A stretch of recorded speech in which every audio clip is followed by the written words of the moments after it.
إن الحمد لله والصلاة والسلام على نبينا محمد وعلى آله وصحبه أجمعين. أعوذ بالله من الشيطان الرجيم. بسم الله الرحمن الرحيم. قل جاء الحق وزهق الباطل إن الباطل كان زهوقا. صدق الله العلي العظيم. সিরাতুল নবী সাল্লাল্লাহু আলাইহি ওয়াসাল্লাম উপলক্ষে আজকের এই মহতী সমাবেশের সম্মানিত সভাপতি, সম্মানিত প্রধান অতিথি, আমন্ত্রিত অতিথিবৃন্দ এবং আমার সামনে দেশ প্রেমিক, ইসলাম প্রেমিক জনতা, আসসালামু আলাইকুম ওয়া রাহমাতুল্লাহি ওয়া বারাকাতুহু। সময় খুবই সংক্ষিপ্ত, আমি তিনটি কথা বলব।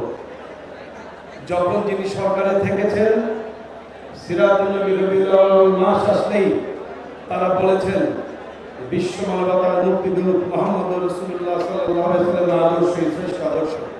তার আদর্শের মাধ্যমে রাষ্ট্র পরিচালিত হলে সেই রাষ্ট্রে শান্তি আসবে, এটি যখন যিনি সরকার থাকেন তারা বলেছেন।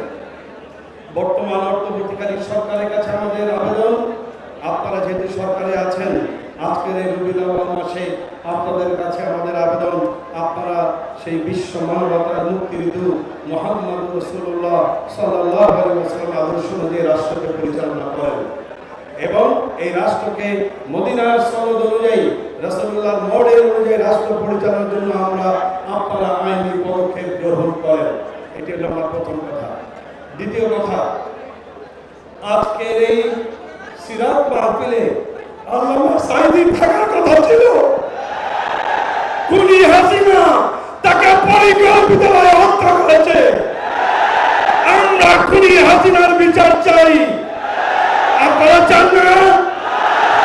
তাহলে আমরা অন্তর্বর্তীকালীন সরকারের কাছে আবেদন করছি, শেখ হাসিনাকে ভারত থেকে ধরে এনে এই ট্রাইব্যুনালে তার বিচার করে ফাঁসি দিতে হবে।